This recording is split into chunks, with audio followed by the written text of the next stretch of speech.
Hello, everyone, and welcome back to the Tom Colohue Twitch, YouTube, and currently Twitter channel as well. We have just been streaming for an hour on Twitch, but now we have added a featured guest to the show in SCW Steve, right here on my right here. Steve, how are you today, and are you excited for the upcoming WrestleMania? Yeah, it's really good to be here, by the way. I've wanted to do a collaboration with you for so long, so thanks for having me on the show. It's really good to be here. Yeah, I'm excited for WrestleMania. At the moment, I'm a bit cautious with the weather, if I'm honest, but I feel really sorry for the fans, really, being there in attendance right now. But, you know, it's fingers crossed all's going to be okay. I know that they've now been allowed back into the stadium, so hopefully all will go okay. But no, I'm really excited for WrestleMania. This is the point where we say, forget what we've seen on the build. This is showtime. This is the night, and you know, if there's anything we'd not liked on the road to WrestleMania, all is forgiven. If we get a great 3-4 hours of wrestling over the next 1 or 2 nights, we're going to be very happy indeed. How about yourself? How are you feeling? I'm actually really hyped for it. I didn't think I would be. I've been doing a lot of watch-alongs, but I'm really excited. It's one of those where Raw was not a good show. SmackDown was basically a highlight show. It didn't feel like it was actually going anywhere, but here we are. And there's a lot going on at the moment.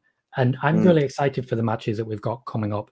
I do want to quickly run through a couple of comments before we get into our predictions and things. Katana Pawns All is there saying, good evening, Tom. Are they cancelling WrestleMania tonight due to the weather? I'm confident they will not do that. People are already going back to their seats, but we will keep an eye on this. The chat that we have tends to keep an eye on news as it comes in as well. So anything you see in the chat, we tend to source things here. So it's unlikely to be anything that we don't know. We're getting a lot of hello agains from the Twitch show we were just doing.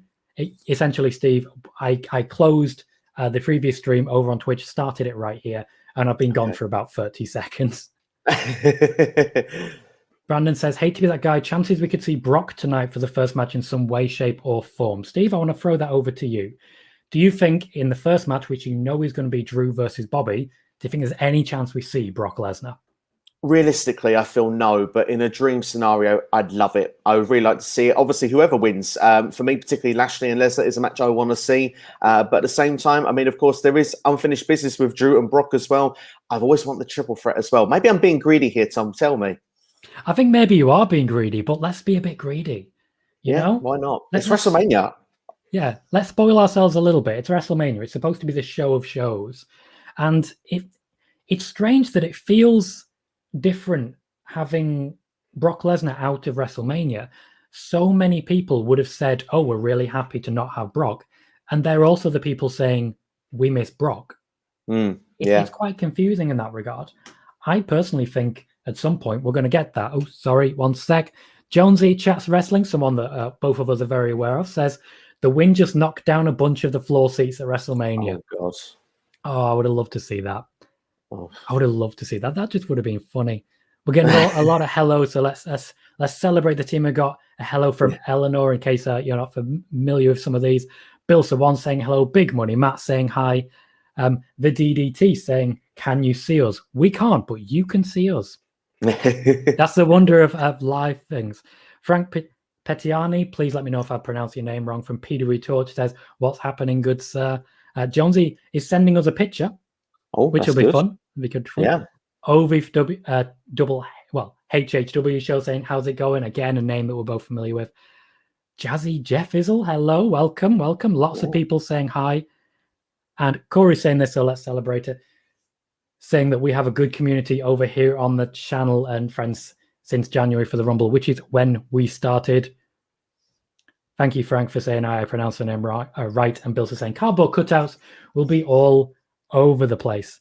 Steve, for anyone who's not familiar with you, do you want to take a moment to say who you are, what you get up to on your own channels, and where we can find you?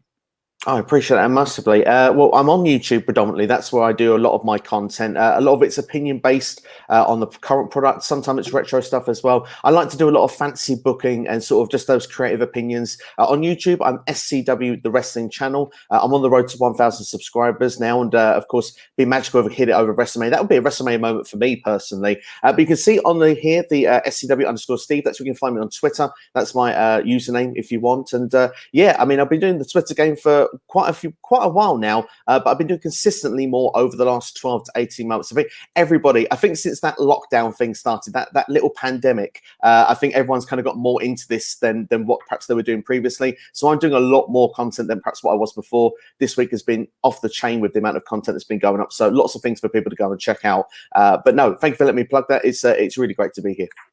No worries, mate. You'll definitely get the opportunity to plug beginning and end. I'm a guy who has built myself on shows like this, joining people and getting the chance to plug my stuff. So when I see someone chasing that 1,000, I know how hard it is to reach 1,000 on YouTube. I've never got there. It is one of those. I've never personally got there, but I've managed to get to like affiliate on Twitch. It's a mission. So when I see someone on that mission, definitely want to see that. I definitely want to make that happen because, you know, I enjoy your content and we've known each other at least somewhat for a while. It's a pleasure to have you on. Just a quick catch up with what we've got here. Chelsea FC says, what time is the pre-show? In an hour, Chelsea. It starts at midnight UK time or 7 p.m. EST. We're doing our pre-show here with predictions and then it'll be a watch along of the pre-show. Eleanor is laughing at the idea of a cardboard cutout flying into the ring during a match. I would love that. I would love it. Yeah. Matt is here. Welcome, Matt, saying Raymond James Stadium is pouring down rain. Looking forward to it. Looking forward to it. And a point from Brandon saying, I think it's strange having a mania about people such as Cena, Rock, Goldberg, Triple H, and so on. So he personally doesn't think Vince would miss out on the chance of bringing back Brock with fans. What I want to ask here, Steve, I've asked about Brock Lesnar, but what about some of those legends that have been mentioned? John Cena, The Rock, names like that, big names as well, like Triple H. Where's your Goldberg? Names that we expect to see every WrestleMania. Does it still feel like WrestleMania to you without those big names of the past? I must admit, and I take a very interesting stance on this, I'm quite excited the fact that we don't have those names. Don't get me wrong, I love having those names on WrestleMania. They can contribute and help build the stars of tomorrow. But that's where I stand here. We kind of have an opportunity to make a start of tomorrow. If the casual fans that are not around all year, they usually come in for WrestleMania, they get a chance to see a big moment. Yes, are they put off by the idea of no Goldberg, no Cena, you know, those sort of names, no Brock?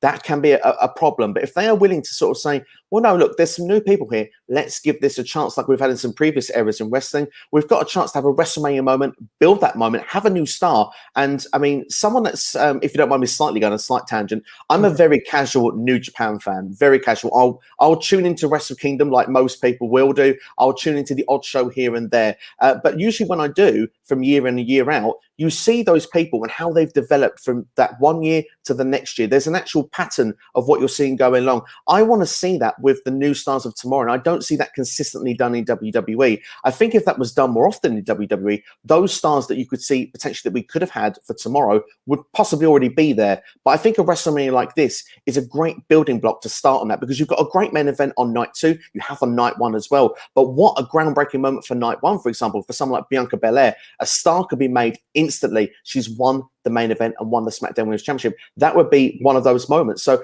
in some ways, yeah, I miss having those big names, but I'm really excited about the prospect of what we're getting here. I agree with you there. We don't need the legend. This is a chance to build something absolutely new. And someone like Bianca Belair is a perfect example of a new star who can rise. Also, it gives an opportunity to someone like Cesaro, who maybe hasn't had all the chances he could have had. Maybe hasn't been able to create everything he was looking for. I think he's one of those people who could really hugely benefit from this. Jazzy Jeff Izzle says, hi, Tom, miss you on Sports Key these days. I really do personally miss those Raw previews where we had at times hundreds of people jumping in and giving me so many questions. I always try to answer every single question. And my word, it's not the easiest thing in the world. Wrestling Rebooked are also here, say, speaking of Lesnar, which stars not currently advertised on the card do you think we might see? Personally, I think Bayley is the most likely one of the people not currently advertised. I know there is a rumor of Becky Lynch coming back.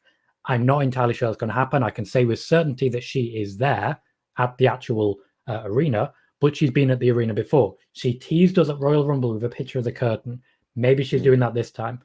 Steve, of all the people currently not on the card, are there any that you think will appear that maybe we didn't see coming? Well, Bayley's a great name you've mentioned there. I think that would personally be amazing, because I've been quite advocate of why is Bayley not having a match at WrestleMania? I'd have loved to see her fit somewhere in. But one other name that's been kind of missing off the radar recently is Charlotte Flair. That would be interesting if she was to turn up in some capacity, because it feels like she's got the all clear after everything that was, rumored to why she was pulled off TV. So maybe that would be the place for her to come back in. But Becky Lynch, that's a big hot rumor that's been going around. I'm a bit like you. Take it with a pinch of salt. Enjoy it if it happens. It teased night one. Do you know what? She's such a troll, Becky Lynch, with how she does her Twitter game.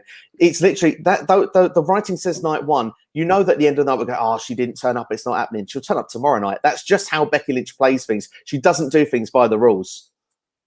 I completely agree there. That is the Becky Lynch style. If she turns up, I'd imagine it would be night two when they're not expecting it. Becky Lynch for me would be a big surprise, but I'm not against it. I would obviously be very happy with it. If she does come back, do not expect her to get into a wrestling ring tomorrow on Raw. Oh, I'll say tomorrow. Don't expect her to get in Monday on Raw. It's one of those. I wouldn't expect to see too much too soon. But if she does return, it certainly makes Mania that little bit more unmissable. What I can say is that the WWE probably not happy with this rumor getting out and making a big thing, because if it's going to happen, then you end up with that fear of missing out if you didn't watch it live, and that makes you watch live in future. And if it doesn't happen, then fans are annoyed that it didn't happen, annoyed that they didn't get what they were never going to get. That's the situation that I think we're finding ourselves in here. Let's have a quick look at our comments. Ed Fry said sub to Steve on YouTube. Thank you, Ed. I hope everyone does go across and sub to Steve as well if they enjoy what he's doing here. That's why we have guests and like. Ovi says, around midnight, that is crazy. Have fun staying up. Thank you, Ovi. Thank you. Yeah, that's going to be fun. Yeah. Matt is saying Corey Graves, Baron Saxon, and Adnan Virk are the new Raw commentary team. Is that a addition to the Wrestling Inc. report there, Matt? Because I don't believe Corey Graves was mentioned in that, but if it has been updated, by all means. Jack's friend at the show says the storm is calming down, which is a good start. Good start. A name I'm not particularly familiar with. I'm Neil Maloney. Welcome, Neil, and good evening to you as well. If anyone is watching this on YouTube or on Twitter via Periscope, please do pop over to twitch.tv/Tom Colohue. Leave a follow there if you don't want to miss a show. There is a lot that we are doing there, so please check that out. That is where people are coming to watch the shows that we do regularly. You get notifications every time I go live for wrestling on Mondays and Fridays, and for gaming on Tuesdays, Thursdays, and Sundays. Interestingly, as Matt and Jay Quick are saying, Stephanie McMahon tweeted they will not be delaying the start of the show. Jay Quick also saying Stephanie just tweeted WrestleMania will begin at 8 promptly. Now, Brandon has a question, so let's ask this question. As regards NXT, do you believe Finn Balor will stay in NXT after losing the title, or do you think he will move back to the main roster? Steve, what do you think? It's a really good question, that one. In fact, I addressed on my NXT review that I did just a day ago. I think there's unfinished business with Finn Balor on the main roster, but I also think there's a lot he can contribute to NXT still, despite no longer being NXT champion. I think he owes Kyle O'Reilly a victory somewhere down the line. I don't feel that storyline is finished with Adam Cole, Kyle O'Reilly, the UE, Finn Balor. I think they should continue with that. My main fear is Finn Balor has been doing some of the best work of his career of late. If he was to go back to the main roster and he's back in a position where he's like Andre the Giant Memorial Battle Royal area and not sort of like actually pushed as the star we know he could be or should be. I mean, the attitude is completely different with Finn Balor now to what he was sort of a couple of years ago, but I still fear that under Vince, he just won't see it. So I hope he remains in NXT, but I'm uncertain. Tom, I don't know how you feel about this. I would like to see him stay, to be completely honest. I think Finn Balor has added an incredible amount to NXT. He's been the star they were waiting for over on NXT, the top guy who can draw people in. We've seen a number of people perform in NXT who maybe did not draw in the names they were looking for or the numbers they were looking for. Meanwhile, Finn Balor is unmissable. He's there putting on great work, always putting on great matches with everyone. He's not been championship and back. He's not been yo-yoing or boomeranging. He's been working with a tremendous range of people and really giving back to NXT, a name that really added a lot to him. And I do just want to quickly go through the comments and see what other people are saying about that. As regards to the news about Corey Graves being on the Raw team, Matt says it is via the Matt Men podcast. Thank you very much for sourcing, Matt. And in addition, Ovi says Balor should move on to the main roster. There is nothing left he can do in NXT. Ovi is also saying Cole and Balor again, but at the main roster. Would like that. Matt is saying Balor also enjoys being in NXT, which I think is a very, very good point and well worth the raising. This is a match that we could see, but also if Balor is happy in NXT, then I'm certainly happy for him to be there. Corey is asking a question for Steve. And this is, we will get to our predictions a little bit later, just a little bit later. So I won't ask this question formally, but are you excited for the build to our main event triple threat? Not saying who you think is going to win. What do you think of the build to our main event, which is Roman Reigns, Edge, and Daniel Bryan on night 2 of WrestleMania? I've got to admit, I'm really looking forward to it. This is the match I'm most excited for night 2. There was a time where I will be honest and say, look, I had a bit of a moan with the idea of Daniel Bryan being added to the mix because I wanted Edge to have the comeback story. I wanted him to, 10 years to the day, a big deal made of that. You know how Roman works as a heel. You know the arrogance this guy's got. It would have played so well into storytelling, but we never really got that. And I kind of wanted as well to see Edge actually tease the idea of the big gold belt coming back because come on, if we've been around for a while, we miss it. We do love it. It's one of the best belts ever in history. And I know Edge would be feeling a bit of a relationship with that championship from his past. But I mean, at the same time, that's not the direction we went. Daniel Bryan's kind of, Edge's words were weaseled his way in, and technically that's what he did. But he did earn the opportunity by winning a match in the Elimination Chamber, actually the structure match. He was unfairly given, albeit an awesome 90-second match with Roman Reigns. And then obviously we led to the Fastlane match. And the way things have built together over the story over the last number of months, it's been fantastic with the three. It's been an unmissable feud. And to the point, we've actually seen a side of Edge that I'm really pleased to see back. He's kind of got back that kind of desperate, opportunist side of him where you almost see that Edge is willing to do anything to get this win here. But also, everything he says, he's got a point as well. So it's a real kind of tweener role. 1 minute he's a real dangerous looking heel, but at the same time you can feel for what he's saying because the comeback is kind of still there. And with the idea as well with Reigns being the full heel, Daniel Bryan being the full baby face, it's kind of an interesting dynamic. But I mean, some would argue Daniel Bryan, his way of getting this match isn't very Daniel Bryan. So to answer your question, basically, yeah, I'm really looking forward to it because there's so many layers and dynamics and twists and turns this can go. It's literally one of the most unpredictable matches here at WrestleMania on this card. Absolutely. I want to quickly highlight a question from Jonesy that he asked earlier, but I want to ask you this, Steve. I don't know if you may have discussed this with Jonesy already. Do you see the unthinkable happening and Drew doing an Austin-like heel turn?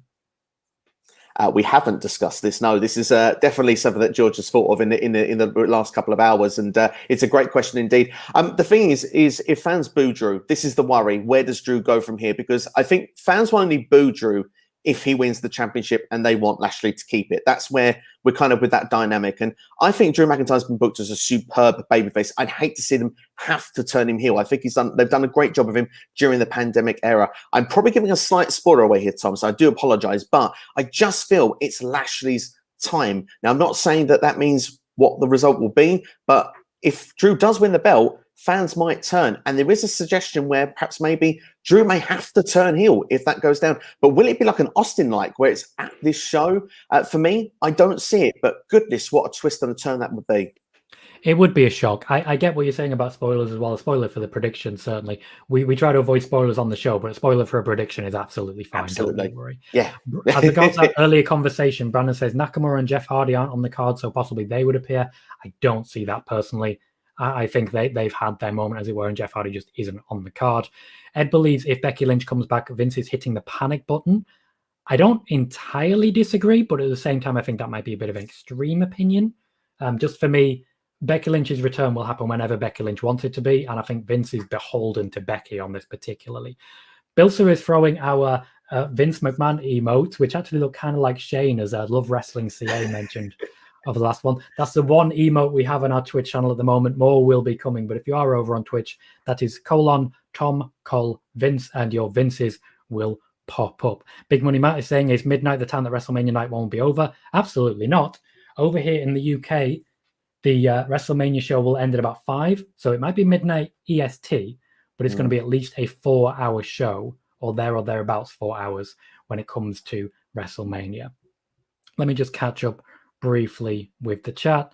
I realize I'm a little bit behind, so please bear with me. Jack Golden is just saying, Steve, I like your voice. Thank you. If you'd like to hear more of Steve's voice, by all means, follow the SCW YouTube channel. You can follow him on Twitter, where he's got his Twitter handle is in the section just underneath his name. Ovi is suggesting champion versus champion, Cross versus Volta. Would love to see that as well. Would absolutely love to. And Brandon, with another question. We won't answer every question, but there's a couple immediately jumping out. Top 3 people from the main roster you both want to see move to NXT. Personally, I think we are overdue Adam Cole on the main roster. He's extremely talented, and I would like to see him against the Daniel Bryans and the Seth Rollinses. Mhm. I also think it's Io Shirai's time, but I would rather see Dakota Kai come up. I think of Raquel Gonzalez winning the championship independently, it's Dakota Kai's time, and I think she has a lot to offer. Steve, if you could pick 3 people from NXT to make the move onto the main roster, who have you got and why? For NXT, so from main roster to NXT, I could give you about a dozen, but from actually NXT to the main roster, you always fear where it's going to go. So I suppose Io Shirai is probably a top choice. I'm kind of frightened how she'll be used on the main roster because I don't want Vince to kind of give up on her very quickly. I know Triple H has booked her very well over time. For me personally, I think Io Shirai is the best women's wrestler in the world. That's just my opinion on that one. And I'd love to see her against the likes of Bianca Belair, Sasha Banks, even Becky Lynch if she was to make a return at some point down the line. For 2 other names, I mean, it's hard to see. I mean, I think Dexter Lumis could have something fun going on the main roster. His character would work, I think, on the main roster, but I don't think it would work as a babyface. I could see it more as a heel and that kind of, well, the traditional stalker gimmick. We've perhaps seen him in other gimmicks in other companies previously. One other name then to think of very quickly. I feel very on the spot with this one, so I do apologize here. I mean, Adam Cole is probably the one that's probably most ready, if we're being brutally honest here. But again, it's another one I'd be fearful that he wouldn't be booked right on the main roster, mainly for his size. Because I mean, in ring, he's one of the best in the world. There's no argument. But if you put him next to the people that are top of the card, like Roman Reigns, Drew McIntyre, there's a considerable size difference. And you know how Vince is with this. So maybe mid-card title, maybe pushing towards the upper mid-card. I think that's what we could hope for. But yeah, I mean, I kind of want him to stay in NXT, but he would be probably most ready to make the jump up. Well, if you're on the spot there, you're going to be even more on the spot because, as Matt points out in the chat, I completely misread the question. Apologies, Okay. Brandon, for that. It's not people from NXT to main roster. It is the other way around, which you started by saying you had lots of ideas for that. So let's just, between us, we'll pick 3. Okay. That's so fine. For me, if we're saying one person from main roster to NXT, I would love to see Bayley back just for about a year. Would absolutely love to see Bayley back wrestling everyone in that women's division. I think she could draw eyes and add a lot. Who have you got? Right, I'm torn between 2 names, but I'm going to go for the obvious one here, Aleister Black. Aleister Black was booked so well in NXT, and he's got a unique look. He's got a unique striking style, and the way he is in ring, I think it suits the sort of heavy metal style of NXT as well. I think Aleister Black would be a perfect fit to go back. And also, he's a former NXT champion. He could go slot straight into that main event. And we mentioned Volta Cross would be amazing. Could you imagine Aleister Black against Karrion Kross? Sounds beautiful. And Aleister Black against Finn Balor as well. That's another dream match in there. That sounds very, very good there. Aleister Black and Finn Balor would definitely be a lot of fun. If I am picking one more person, and this one we may disagree with, but if I'm picking one more person based on the main roster, I can't help but love the idea of sending Daniel Bryan to NXT. Oh, yes. Johnny Gargano, Tommaso Ciampa, Finn Balor, Karrion Kross, anyone on that NXT roster. Just give me Daniel Bryan for a little while in NXT, and I would love it. Please throw your suggestions in as well. I know, like, Matt has put there Shinsuke Nakamura. I think he could add a lot. Samoa Joe against Karrion Kross would be lovely. Steve, one more person. Go ahead. One more person? Okay, I'll go for Ricochet, just purely because of the fact the guy's high-flying. He's not even used that well on Raw. Yes, he got to the Final 4 of this Battle Royal, but let's be honest here, Ricochet hasn't been Ricochet for a long time on the main roster. NXT, they got him. Hell, he did like a 6:30 off the top of War Games. So let's just see how we can go in NXT once again. He'd perfectly fit back in that North American Championship picture. Him and Johnny Gargano would be awesome. They absolutely would be. So let's quickly catch up with some of the chat. Matt says, speaking of Balor, he did confirm that he legally couldn't use the Prince Devitt because it is owned by New Japan. Fair enough. I think he's very happy with his current Finn Balor character. Now, Jay Quick says, do you think if Becky shows up that she will show up during the Rhea and Asuka match? Personally, no. I think she will be on SmackDown. I don't see any reason for her to be on Raw. And I also think she has very little interest in interfering in a match between Rhea and Asuka because she has massive respect for both. And I don't think she's going to want to be jumping in on something like that. In addition to that, I've been asked by Matt, did you see Lana's video, fans? Did you see this, Steve? I haven't, no, I must admit. I have only seen a little bit of it. I've been preparing for this, so I haven't been on Twitter as much as I should be. But she seemed genuinely emotional in it, and it's a big moment for her on the WrestleMania main card. And she's worked extremely hard for it. She's got a lot of fan support, but it's hard to sometimes know if you've got a lot of fan support when there are no fans. It's so Really true. hard to And say that. she's improved so much in the last 12 months. You look at Lana, where she was, where she is now. She wants this. She's worked really hard for it. It's great to see she's got a great reaction. And it's going to be like this for a lot of superstars here, that feeling a year without fans and you finally get to perform in front of them. We say how special it is for us that we get to see them. Well, maybe not you and I, we're going to be from home, but the people that are there that are going to get to see it. But the wrestlers themselves who have had to, almost continue. I mean, most professions in the world have had some sort of pause or problems, to continue. WWE has kept going throughout. They don't know from times what they're doing, if it's working or not. Some people, like Bayley, said they hope it thinks they benefit their character. Other people have just gone for it and hope for the best. They get this opportunity now to be in front of fans, and to get a moment like that for Lana must feel very special indeed. So I'm very happy for her and happy for everyone on the roster that's going to be performing tonight in front of people. Game 63083 says Drew already won it back quick and it won't happen again. I personally disagree with that, but we'll have to wait to get to the formal predictions to get to that. But thank you for jumping in by all means. I welcome all of that. Ovi quickly says, do you see Bayley in WrestleMania? We have covered this a little bit, so I'm going to quickly say I don't think she'll wrestle, but she may make an appearance. Steve, do you have anything to add to that? I would agree with that. I mean, of course, I'd love to see actually turn up in the tag team Turmoil as a surprise entrant in a team, but I don't see that happening. I think Hello Ding Dong is where we're going if she's going to be there at all. Eleanor says, I feel like Drew will get cheered in his entrance, and if he wins, booed. I don't necessarily think he's going to be booed out of the building per se, but I do think fans have started to turn on this particular angle. I do worry that Drew has simply been champion for too long. Now, we'll get to what we think in our predictions, which I'll get to very soon. I am like 8 minutes behind on the questions, but I will be catching up. I promise you guys, we do have 2 hours, but I'm really glad that everyone is so engaged and excited here. But personally, I don't think he'll be booed to the point that it becomes really noticeable. Personally. That said, I also think Roman Reigns is going to get cheered. That's just my opinion there. Yeah. Jonesy says, do we see a pre-show match being added on night 2? I would guess something that involves Jey Uso, and who do you believe opens the show tomorrow night? So, Steve, what do you reckon? Do you see a pre-show match tomorrow, and what do you think will be the first match tomorrow night? Personally, I mean, it's hard to say. I'm going to say no for the pre-show match, just because I think everything is being saved for WrestleMania. It could happen. Jey Uso would be amazing to have a WrestleMania match because, I mean, the guy has been awesome. It would cap off everything he's done over the last 12 months. But a predicted match that I think will start off night 2, I'm going for Big E and Apollo Crews, the Nigerian drum match. I have these vibes of the Belfast Brawl from Finlay and JBL from WrestleMania 24. I think that this would be a good solid opener if these two were to kick things off for the IC title. Completely agree. I think that's a really good opener for it. I think there's a number of matches they could do. It's possible. I think it might be like the women's tag team match. But for me, that is a really good start to a show. And they've also got Matt Riddle versus Sheamus. So they've got quite a few matches that they could open with. And I think there's a lot of possibilities there. Neil Maloney says, Bayley is such a talent and wasted as is. I don't agree with wasted per se. I think she's had a very good year. But I do think it's a real shame she's not on the WrestleMania card. I personally think it's a real shame as regards that. For people to go back to NXT, Jonesy says, my suggestion would be Ali. He has been so underbooked on the main roster. Now, Ali for a long time was in 205 Live, and he was one of the few reasons to tune in because 205, unfortunately, doesn't have all that much going for it at this point. I know they've got really talented wrestlers, but if you're going to give me a reason to tune in, so far, I don't really reliably have one. I just don't.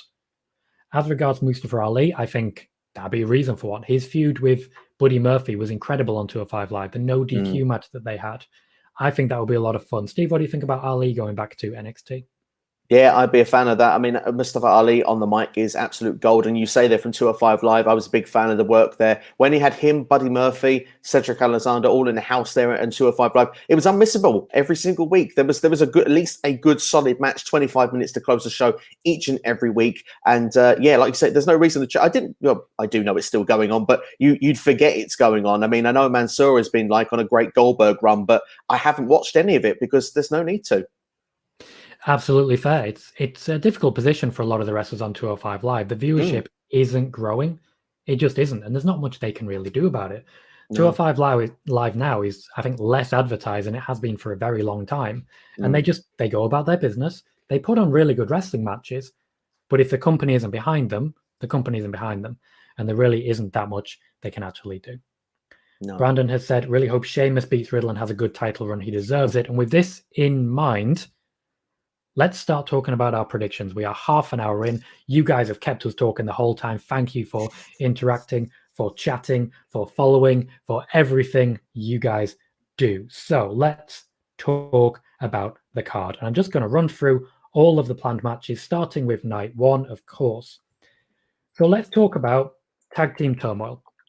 I'm just reading a list of the card. Tag Team Turmoil will feature on night one, and it will feature Naomi and Lana, Mandy Rose and Dana Brooke, the Riot Squad, being Ruby Riott and Liv Morgan, Natalya and Tamina, and Carmella and Billie Kay, at least. There is nothing saying that there won't be more teams involved here. Personally, of those 5 teams, I expect we are going to see Mandy Rose and Dana Brooke win as faces going into this, who have performed to a moderately high level in previous opportunities. And it really does depend on what you think is going to happen the next night, of course, as to whether you think they're going to win or lose the championship. So for me, Dana Brooke and Mandy Rose. Steve, who do you have for this match? I'd like to see Rose and Brooke do it, but I'm actually going to go with Carmella and Billie Kay. A very mishmash team. It doesn't make any sense, really, but I'm going to try and make some quick sense of it in the next about 60 seconds. If they somehow fluke get the victory, I mean, Natalya and Tamina have been so dominant going in, that usually goes against them on the pay-per-view match. WWE loves their 50-50 booking. And let's not forget that it's been a slight tease in the last 2 weeks, but Nia Jax passed Carmella in the corridors and said, you treated Reginald badly. We were supposed to remember that. So I think it could come in some form of a match. Billie Kay's been running around with her resume, as she's so brilliantly done in the last sort of few months, looking for that partner, looking for that friendship. She tried with the Riot Squad. She tried with about 10 people in the Royal Rumble match. Did have not any luck. She's got it here. It's a shame it's not Peyton Royce, but I think those two together will fluke win this. And then when we get to like night 2, if we can talk about that later, I'll suggest what I think might come of that. We definitely will talk about that later. For me, there's a lot of question marks about this. The main question mark, who is coming in last? That is the big giveaway more than anything. We can't sit here and say, oh, this team's going to win, and then they come out first. It really makes it a lot more difficult. So it's hard to make a prediction without all of the facts, but ultimately that's all we can do. Just make our predictions. With this in mind, we are going to cover the whole card night 1 and night 2. So let's just bookend this as nightly as possible. Night 2, the winner that you have, so in your case, Carmella and Billie Kay, will go up against the current women's tag team champions. Sorry for the strobe light effects. I do have the WWE Network on. Who do you have winning the match between Nia Jax and Shayna Baszler, and your chosen winner for Tag Team Turmoil? So I say whoever wins Tag Team Turmoil is becoming the new tag team champions. We've had Nia Jax and Shayna Baszler as champions for so long. They're actually, Shayna Baszler's on a big losing streak, singles matches. I think friction has been there the whole time. And Reginald is there in the corner. And now, this is a bonkers idea. This is more fantasy booking rather than anything else. What if the whole time Carmella actually purposely broke away from Reginald? They played this along to try and get her involved in the championship match of WrestleMania, and this was all a ruse. And this could lead not only to then Nia Jax being screwed, but Baszler then getting upset with Jax, causing them a feud going forward. And your champions are Billie Kay and Carmella, with actually Reginald in their corner. Yes, he's being passed around, like a shot if you want. But at the same time, this would be quite fun because there would actually be a storyline to it. It would, in a weird way, make some sense. And Reginald is back with Carmella again. I think that would be the best thing for Carmella to have him by the side, because since he's gone away, she's not been on TV really. It's an interesting play, and it's not a bad idea the way I'm seeing it. Reginald essentially to be hot-shotted much like the 24/7 championship, and before you know it, R-Truth has had Reginald 51 times. Exactly, yeah. Oh, God. No, I just heard myself say that. Oh, that's a weird phrase. Anyway, I personally still think Dana Brooke and Mandy Rose will win, so I think they will win this match. And I think we're going to see the breakup of Nia Jax and Shayna Baszler. A lot of this for me comes down to Shayna Baszler. She's now lost 7 singles matches in a row against only a couple of repeaters. And she's cost Nia Jax.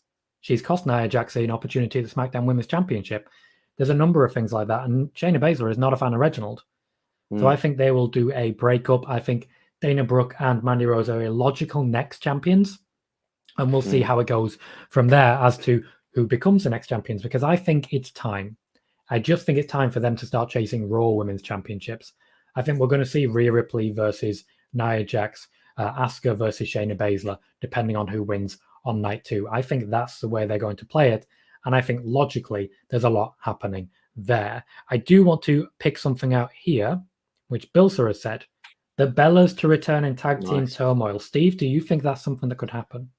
I'm not sure if it will happen, but I wouldn't be surprised. We've had women's tag team championships for a couple of years. It has been rumored that they will come back more than once. Surely they'll be champions once. That's how I feel. Like they're both surely still good to go. I know there has been rumors about Nikki being a part of creative. Well, I mean, surely they would do this first. So yeah, I wouldn't be surprised if it happened, put it that way. But I would say I stick with my predictions. I would not be upset to see the Bellas return. I would not be upset to see the Bellas win the Women's Tag Team Championships. They are a legitimate draw. They bring eyes in. And also, they're actually moderately good wrestlers, you know? They're not just reality stars who can't do anything. It's one of those. Now, Matt is saying here, WWE confirmed the Bellas will be on the watch-along during Tag Team Turmoil match. So it seems unlikely given that that's happening. However, as I say, I would not be upset by it. I'd really quite enjoy having it. And as Eleanor says, Nikki Bella may not have fully recovered from her neck yet. But I think if Nikki Bella is in the creative team, good. They need more female writers. And Nikki Bella's been there. She's done it. She has experience. She's absolutely perfect, in my opinion. Ovi also says Kay has a resume of being a tag team champion and in fact won the tag team championship at WrestleMania. I would love to see that. And Brandon said, I agree with Steve, but I would also like Naomi and Lana to do it. Now, interesting thing that Eleanor has pointed out, Charlotte Flair is in the background of Natalia's Instagram story. I know Charlotte Flair is there, but much like Becky Lynch, a lot of people are going to be there who either aren't cleared or aren't booked. Jeff Hardy, Rey Mysterio, they will be there. Keith Lee will be there, injured, not booked, whatever it may be. So I wouldn't read too much into it. Brandon's also very excited by the idea of Paige and AJ Lee coming back and tagging.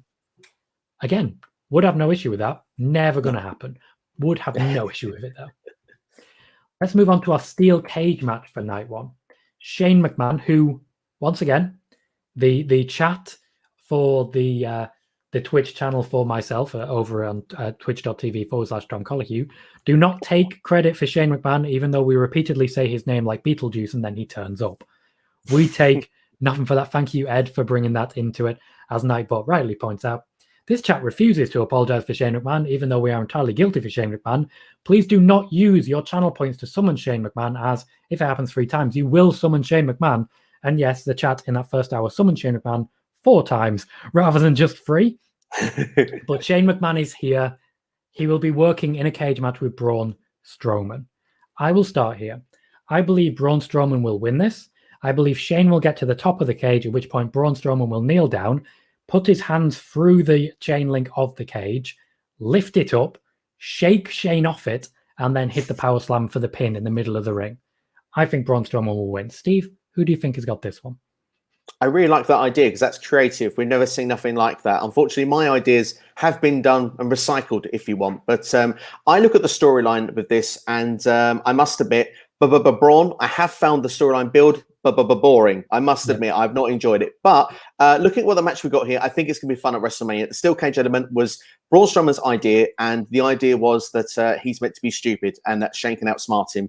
I think Shane is going to do that in this match. In some way, he's going to win the steel cage match because people can get in, people can get out. But I think it's one of 2 scenarios. And I think this happened to Kevin Owens in the steel cage match against Braun Strowman, went off the top of the cage and threw a table. Of course, that way Shane would win the match, but Braun would win the war. I also go back to St. Valentine's Day Massacre 1999 when The Big Show made his debut. He threw Steve Austin into the cage and the cage actually broke and Steve Austin hit the floor, winning the match against Vince McMahon, therefore going to WrestleMania 15 in the main event. But I think one of those two scenarios will happen. I prefer Shane go off the top of the cage because that's very Shane McMahon. That's something he would do. But I think that Shane actually outsmarts Braun here and gets the victory. I hope, just like this, not summoning Shane McMahon, but I may be giving WWE ideas that this feud possibly continues. I hope I'm not doing that, but I just might be.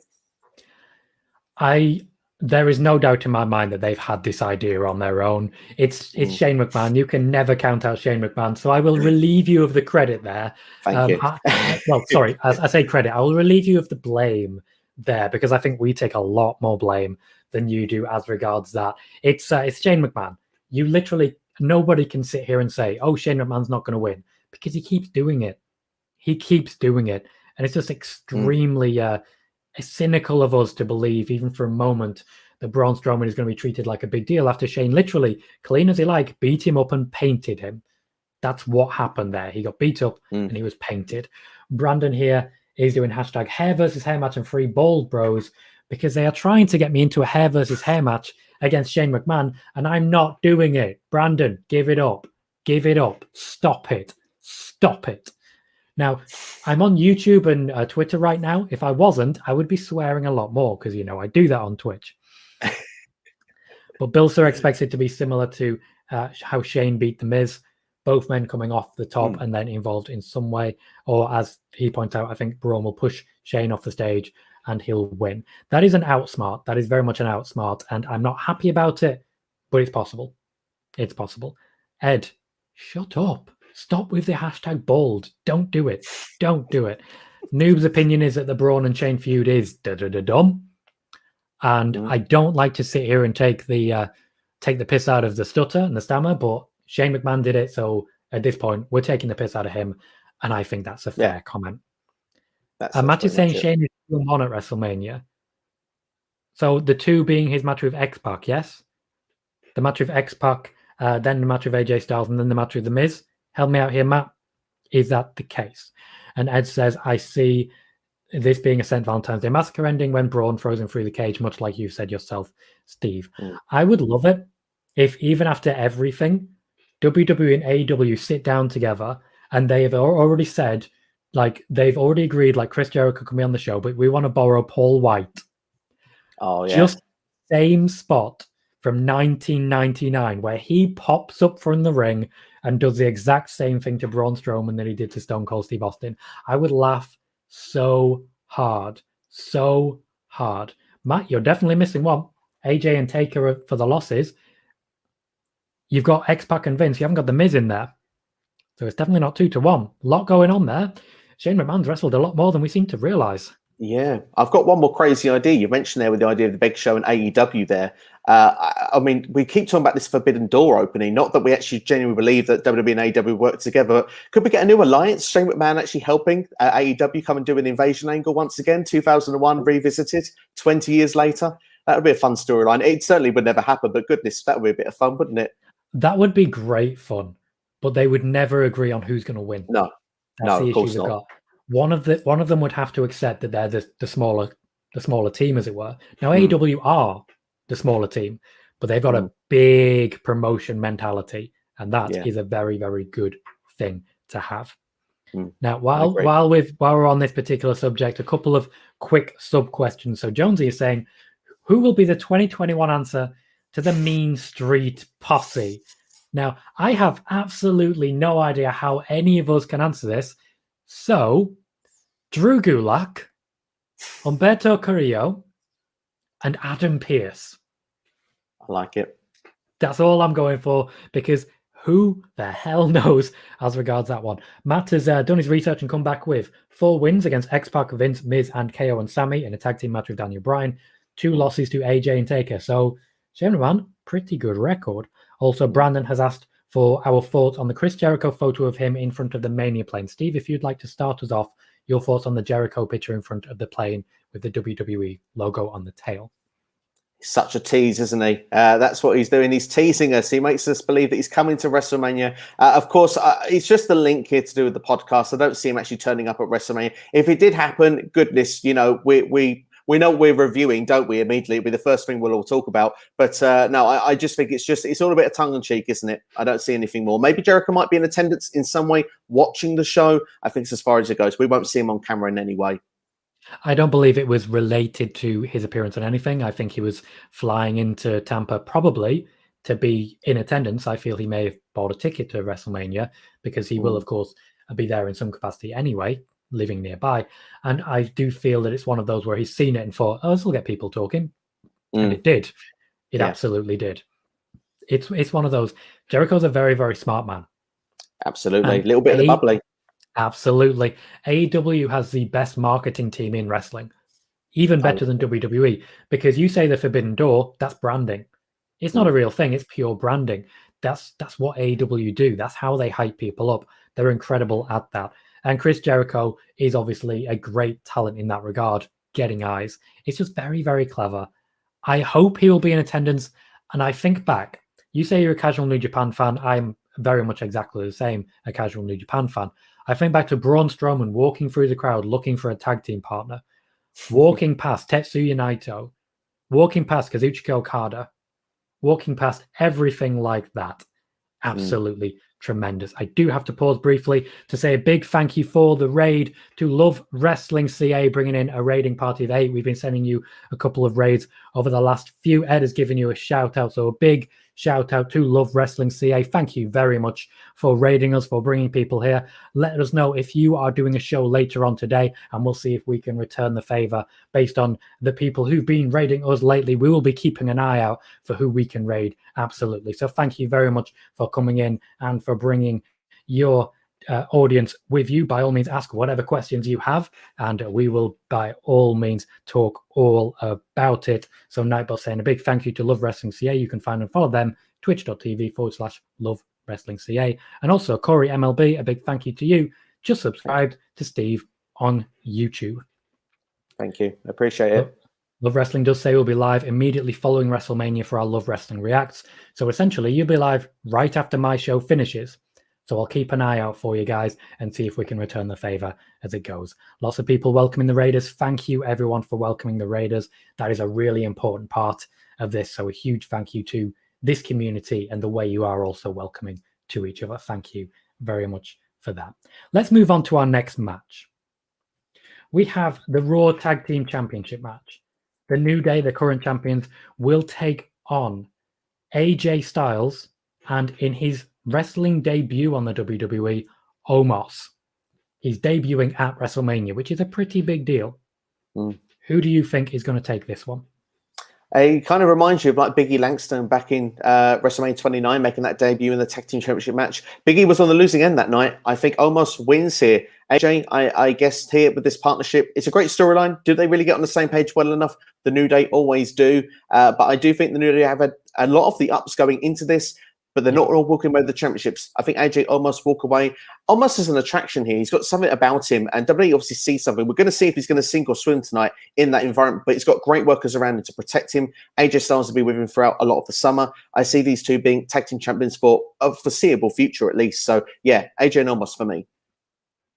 Just before I give my response to that, Big Money Matter said, thanks to the gift sub for Love Wrestling CA. Thank you very much, Love Wrestling CA, for giving out a gift sub there, a tier 1 gift sub to Big Money Matt. Thank you very much for that. And also a big thank you to Joe Morin app for following. Please let me know if I've got that wrong at all, and let me know if I've pronounced it wrong. But thank you very much for that follow. We are growing very well here on Twitch, and it's thanks to the amount of raids I've had today. I've had quite a few, so thank you everyone for bringing people here, for sharing this WrestleMania show, and for helping us grow.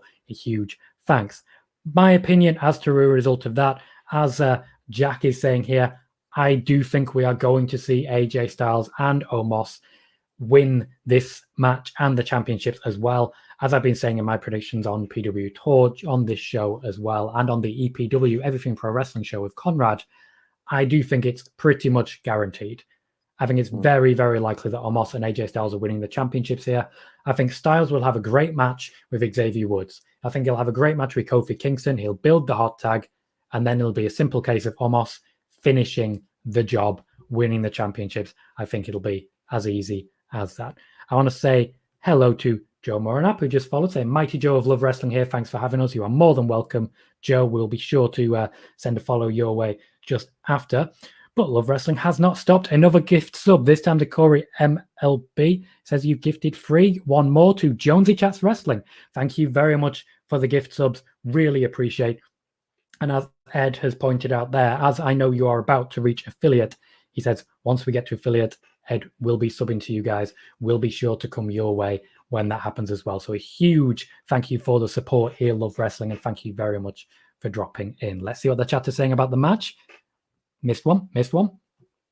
Jonesy says, let's hope Omos is better than when he was the most dangerous Raw Underground bouncer since Mr. Hughes. A very fair question.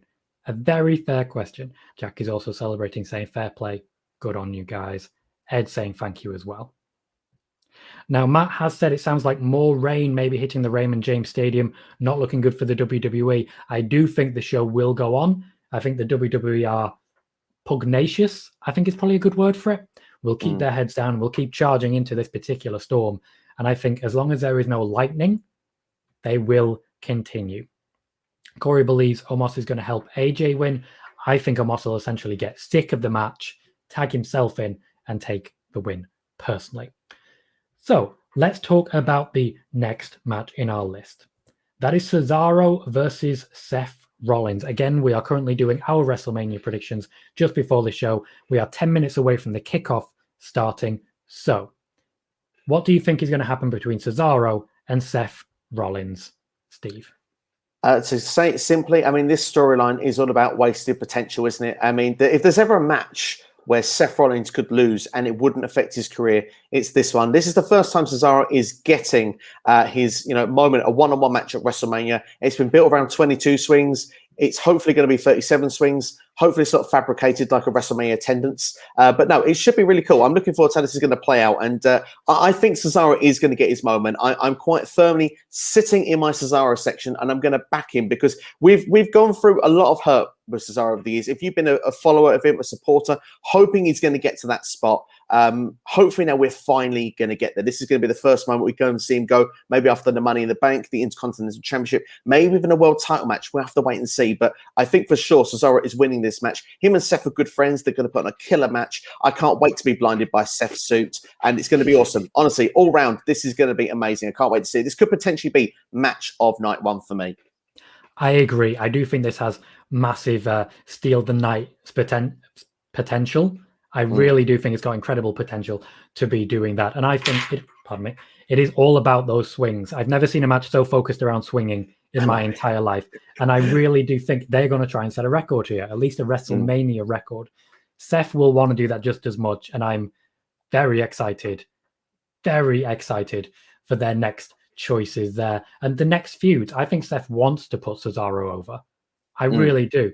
And I think this may be a good launching pad for Cesaro, who has, of course, signed a new contract recently. When you sign a new contract in the WWE, you're not just given money, you're given a promise of a push.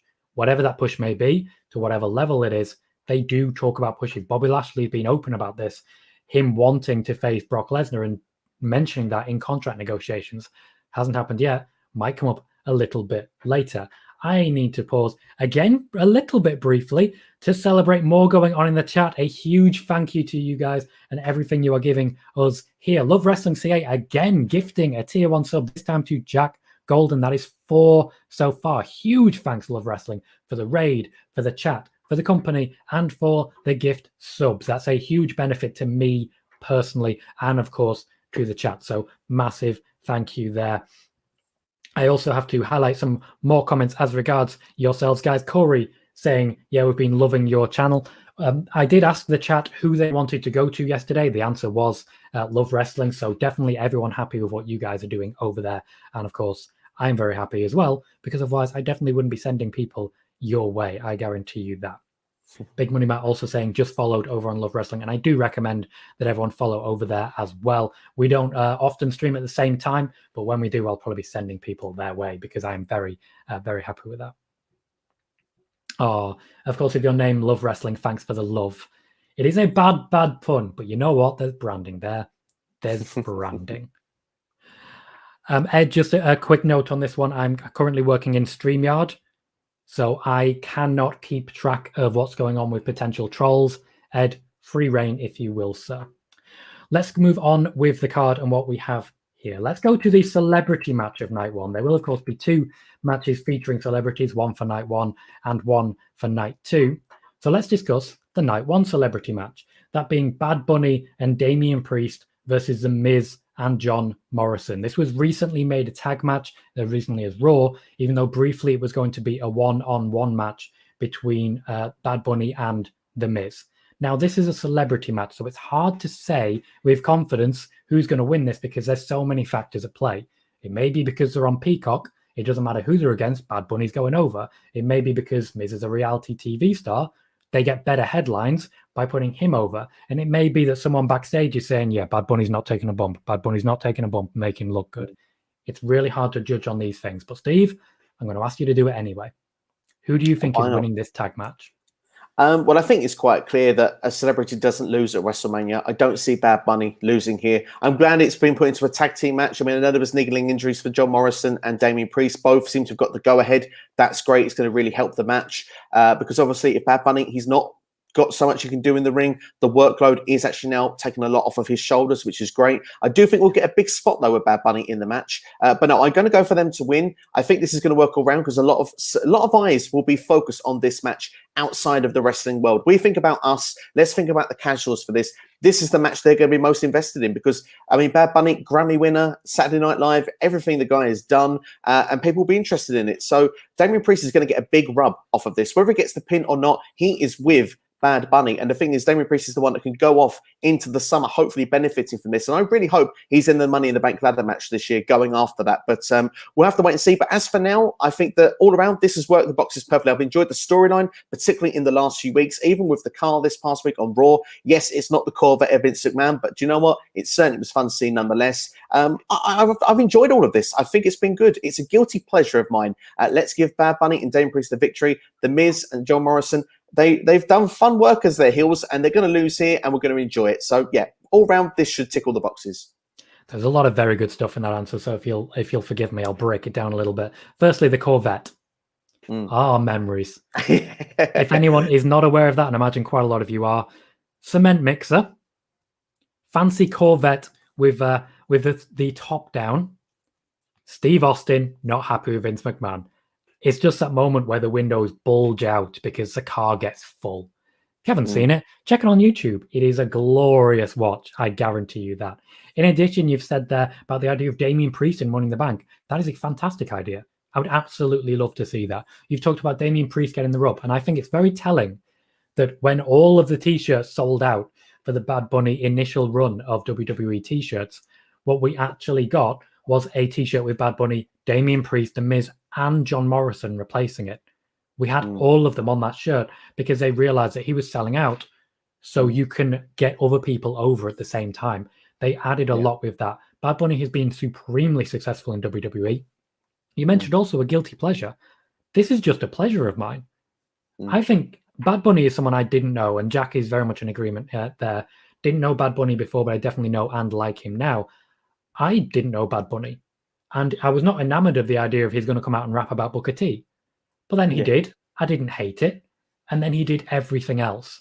I think there will be a big spot. I think there'll definitely be an off-the-top rope spot. And I think, based on what we saw with the car, we may see him take a few bumps. At the same time, however, when he went over the car, the camera did not show the other side of the car. So we knew how padded it was. We knew how padded his back was when he got hit with the guitar. I think what's going to happen here is Damian Priest is going to beat the hell out of The Miz. He's going to beat the hell out of John Morrison. And then he's going to tag in Bad Bunny, who's going to come off the top rope for the win. I think he'll be involved a little bit more. He's going to get a bit of a beating, Bad Bunny, to show that he's willing. But I think the end result is very much going to be Bad Bunny pinning The Miz and then going back to where he came from, going back to producing music, creating albums, back to Hollywood, as it were. And The Miz, for months, is known as the guy who got beat up by a celebrity who never wrestled before at WrestleMania. That's another WrestleMania debut we're seeing this week, of course. We saw Omos will be making his first appearance at a WrestleMania, and it's Bad Bunny's debut as well. I don't think it's impossible that we see him again. And I think we've seen a great celebrity appearance at NXT TakeOver, and we're seeing one now. I'll talk about Logan Paul as we go, but for me, the winner here is going to be Bad Bunny and Damian Priest. Let's see what other people are saying as well. Matt says, come to find out, Bad Bunny actually hates that car. Why would he spend that much money on a car he hates? Maybe it's not his. We'll have to see. Jack says, I'm assuming it's going to be an elbow drop or a splash finish. I definitely think it's going to be something off the top rope. Matt with an update on the weather here. According to Fightful Select, thank you for sourcing, Matt. Really appreciate that. WWE sent men up in hard hats to repair some of the WrestleMania set that was damaged by the storm. They also put a tarp over the large screens to protect them. Well, that'll be gone in about an hour because the kickoff show is starting for WWE WrestleMania now. So we'll be able to get at least a little bit of a look and a little bit of an update. I've got it muted because headphones are to Steve, and that's a bit more important at the moment. So let me know what happens there. Glorious One also saying they told fans to take shelter.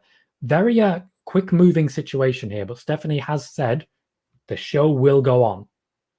And WWE are nothing if not tenacious in that particular regard. If they want the show to go on, it's going to go on. Jack saying, well, live, the kickoff show is starting now. We got our first definitive look at the setup that they have. Can I ask, Steve, if you've got a TV show in the kickoff show at the moment, or if you'll be going on after this show? I'll be going on after the show at present, but I can try and find something while we're on if you would like. It's entirely up to you, sir. If you want to have that to react to, that's fine. But I think we do have enough that we can cover here without needing it per se. Okay, no worries. I will hold off then. I always try and protect the internet as best as I can. Fair enough. I've used different things. So my laptop's doing this, and I've got my PS4 with the app, but it's still internet. So who knows? Who knows? Jack says weather looks good, but cloudy. Yeah, that looks really quite cloudy. And also Screen Critic. If you don't know, if you're a wrestling fan, then there is Wrestle Critic. There is also Screen Critic. And if you don't know Northern Bear 25, I'm going to give him a shout out. If I can do that, I'm not sure if I can actually do that through StreamYard, but I'm going to damn well try and see if Nightbot picks it up. Yes, it does. Fantastic. So a shout out for Northern Bear 25, who is behind the Screen Critic and Wrestle Critic accounts. You can follow Screen Critic where he streams there, or you can follow Northern Bear where lately he's been streaming Pokemon, and he named a Pokemon after me, a Rosalia called Cololea, which just makes me think of cauliflower, which I don't hate, so I respect it. Josie says, good night, lads. Enjoy WrestleMania. Thanks for the great content. Thank you for joining us, Jonesy. Thank you for bringing the questions that you've had. And thank you very much for dropping on the show. I hope you have a great night as well. Take care, mate. Let's move on to our next planned match. I don't believe we've properly discussed who the winner might be between Bobby Lashley and Drew McIntyre. This is a match that will open night one, that of course being tonight. So let's talk about night one's opener. Drew McIntyre will be challenging Bobby Lashley for the WWE Championship. If you'll forgive me, Steve, I'm going to go first on this one. Please do. What I believe is going to happen here is that Drew McIntyre will get the win. He will get the cheers. He will get the standing ovation that he's looking for. And then there will be some boos mixed in with that. I think he will lose it again at Money in the Bank. I think the only reason he will win is to get that cheer from the crowd. But at Money in the Bank, we are not expecting to see fans. So I think at that point, he will be losing it back. For me, Drew McIntyre wins tonight, gets his big moment, but loses it back at Money in the Bank. Steve, what do you think? I think that's a logical suggestion. I think that could happen.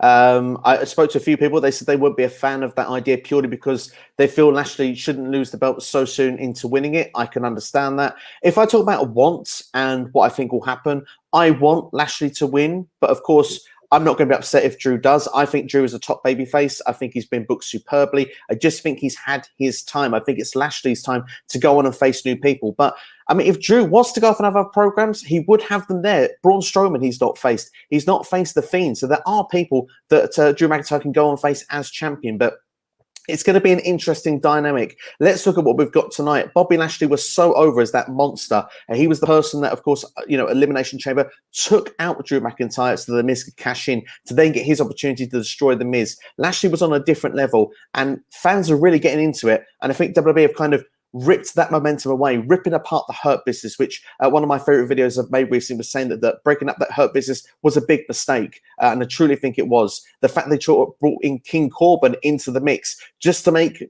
Lashley seem as uncool as possible. That was what seemed to be the idea with that. And I don't think fans have fallen for it, unfortunately. Yes, I do think that fans will cheer Drew, but I do think there'll be a small section that will boo. Yes, it won't be quite like let's go Cena sucks, but I mean, we're probably going to get into the baby steps of it, and I worry that it could go into a bigger scale if it's carried on in the long term. I agree with you that if he wins the belt, he should lose it at Money in the Bank. But to give a final prediction, I say Drew McIntyre does win the championship, but I would be rooting for Bobby Lashley. I completely agree with what you said there. For anyone who isn't already aware, I will be regularly retweeting anyone who retweets about, or tweets, I should say, about this show going on live right now. I'm retweeting periodically over the course of the night. I've just retweeted a tweet from Corey MLB. So please do keep me in mind if you would like to do that. It is a big help to me for advertising and also making sure I'm not just retweeting my own stuff 15 times. So please be aware of that. Brandon also would like to say he's just subbed to Steve's channel. Thank you very much. Much. This is this is the thing I'm really very happy about when it comes to things like this. I want to showcase the amazing talent that is in wrestling YouTube, wrestling video, wrestling content. Steve, you are definitely someone who's been rooting for me. More than happy to do everything I can here. So a big thanks to everyone who does follow Steve. It's one of those amazing things that I love to see when we do a raid or anything like that. The Glorious One asks, and we have covered this a little bit earlier, so we're going to be quite brief on this. Asks, do you think Brock will return tonight in the Bobby versus Drew match? Steve, if you'd like to reiterate what you said earlier. I said I'd love it to happen, but I don't believe it will happen. But I want to see Bobby versus Brock at some point. And I completely agree with that as well. Corey also would like to say, quite likes what you're putting out on YouTube, Steve. Oh, thank you. I appreciate it's always we make a point of celebrating creativity here. I try my best to create a community that works like that, and you guys continue to very pleasantly showcase that we are doing that. So a huge thanks to you guys for watching and for chatting. Let's talk finally about the main event of night one of WrestleMania, which is currently what is showing on the kickoff show. So let's talk about Sasha Banks and Bianca Belair, which has now been confirmed as the main event headlining night one, the SmackDown Women's Championship. Both main events will be SmackDown, which really shows where the balance of power has gone since the return of Roman Reigns. So Sasha Banks will defend the championship against Bianca Belair. Who do we think is going to be winning that one? It's Stevie? so difficult, this match. This is one of the hardest ones to predict. The build hasn't been superb, in my opinion. It hasn't been the best build, but I tell you what, the match itself on the night is going to be great. Both of these ladies getting the opportunity to be in the main event of night one is superb. I think it's great with the actual match positioning on the card. I think Twitter is going to be very happy. And I personally, for me, I have worries of the vibes of what's going to happen with Bianca Belair if she loses the match. I've kind of got them Oscar Nakamura vibes from 2018. But as this is closing the show, let's send the fans happy. It's how you leave them, folks. And I think if you have a babyface champion at the end of the night, that puts people in a good mood, especially with the weather, to then go into night two. So I'm going to go for Bianca Belair to actually win the match. And I think a star is born this evening, which I think is the most important thing coming from this WrestleMania. A star needs to be born. I think Bianca Belair could be. Okay, unfortunately, we seem to be getting the beginnings of internet troubles. Once we get a clear run, I'll say to Steve, we do seem to be having a little bit of a internet lag at the moment. I'm not sure why that is, but we seem to have dropped. You've gone a little bit fuzzy, and we had a little bit of again. We are having a few issues. Apologies for this, guys. We will try and sort this out as soon as possible. Has anything changed, Steve, that you know of that might be affecting your internet? Okay. I will give you a minute. Not that I know of. No, maybe. Hopefully, always okay. Hopefully, it'll sort itself out. We will push through and hope that things sort themselves out. But I'll give you a minute and I'll run through the comments and just give you a moment to see what we can sort about that. You are coming through a bit more clearly now. Love Wrestling says, have to take off to prep for tonight. See you both later, and great show. Thank you very much for dropping in, Love Wrestling. Firstly, for bringing the raid. Secondly, for bringing us a number of gift subs. A huge thank you for that. That means a lot to me and my growth here as well, with the sub points and in fact the income, as it were. So a huge thank you for coming along, jumping in the chat, and all of the help you've given there. Screen Critic says, already a big fan of Steve's YouTube content. Good to hear. Good to hear. Corey believes that Bianca will be winning the match between Sasha Banks and Bianca. Jack also believes that Bianca should win. However, I don't think WWE want her as champ just yet. And Corey says, I'm just glad we're getting a women's main event of night one. They've been working their butt off for night one. They have, and I completely agree. Just before I get to my response, Big Money Matt 1999 says, I followed you on Twitter to me. Thank you very much, Matt. Hopefully you enjoy the content I put out there. You will get notifications of when I go live here and on Twitter as well. And I do talk about wrestling pretty religiously, as much as possible, I would say. So my opinion of what's going to happen in this match is quite similar to yours. I think that the heel turn that we had from Sasha Banks at Fastlane was meant initially for WrestleMania. I think it's a case of sending the crowd home happy, because if they hadn't already done the heel turn, then it'd be a case of Sasha Banks turns heel after Bianca Belair wins. I think this feud is going to keep going, and that's why Reginald Nia Jax, Shayna Baszler was so involved in it to keep these two women from getting too physical. So for me, Sasha Banks loses the championship. Bianca Belair would have been attacked in a face turn from Sasha Banks, but now they are the main event. Bianca Belair simply stands on those turnbuckles, holds up her championship, and we end the night with that image. I am really excited for that particular image. I think that is a send the crowd home happy moment, which will definitely get people very hyped up for night 2. That is exactly what I expect is going to happen. Noob & Co says, I'm going with Bianca, but I have a feeling that fans will turn on her. Don't see that personally. Not yet. After all, she's not even a champion yet. I don't see her as being over-pushed in any way, but I do know that Sasha Banks does have a very, very strong and loud fan base. Very strong and very loud. A lot of people do not want Sasha Banks to lose his championship. Personally, I think Sasha Banks wants Sasha Banks to lose his championship. And Brandon says, I honestly can't call Bianca and Sasha. Are you ready to go on to night 2, Steve? Do you want a little breather? Do you want to chill out a little bit, or are you happy to go? I'm happy to follow your lead, really. I'm enjoying this thoroughly, whether it's been the questions or whether it's been the nights. I'm happy to go and follow your lead. For anyone who doesn't know, Steve does have his own Twitter, which if you don't already follow him, it is at SCW_Steve, which is just underneath his image there. He also has a YouTube channel, the SCW Wrestling channel, where he creates content that you can go and check out. For now, though, stick with us because we have 45 minutes left of show for this pre-show, and then we will be doing a full WrestleMania watch-along, which is just on Twitch. If you're watching on YouTube or if you're watching on Twitter, you can only watch the main watch-along on Twitch, which is twitch.tv/Tom Colohue. I do want to say thank you to a number of people who have followed in the last 24 hours. So now seems the ideal time to celebrate what we've been seeing recently. So the people who followed or interacted in the last 24 hours are Mr. Future 2848, Perry Promo, Corey MLB hosted, Love Wrestling CA followed, Daffy G followed, WWE TNA Forever followed, Cursed Wine followed, Jay Quick hosted, That Matt raided with a party of 6, thank you That Matt, Someone 7 hosted, Corey MLB hosted, Game 63083 followed, Edders 89 raided with a party of 8, Big Money Matt followed, Penguin Queen 182 followed, Joe Morinap followed, Who is Spud followed. Thank you very much, Who is Spud. Sorry for not mentioning and noticing that at the time. And of course, we did have a raid from Love Wrestling CA. If I've missed anyone, it is not popped up on my feed. Please remind me because you are very deserving of a thank you. You are helping us grow. So a big thank you there. And on a slightly different note, Jack says WWE t-shirts suck. I don't know why he says that, but you know what, Jack? I respect your right to say the t-shirts suck. You go right ahead, mate. I believe in your right to say that. We have covered night 1. Let's talk for a moment about night 2. But before we get to that, Steve, do you want to tell me a bit about your latest YouTube video? Yeah, the latest one I did a quick SmackDown review, basically. I've started to try and get into the live streams. I've not been doing that at all in my time on YouTube. I did one midweek, which I was really happy with, which was a WrestleMania Q&A, just getting everybody's thoughts, basically, wild questions coming in, which was a lot of fun. I did a SmackDown review today, and just quickly touching on the Becky Lynch story.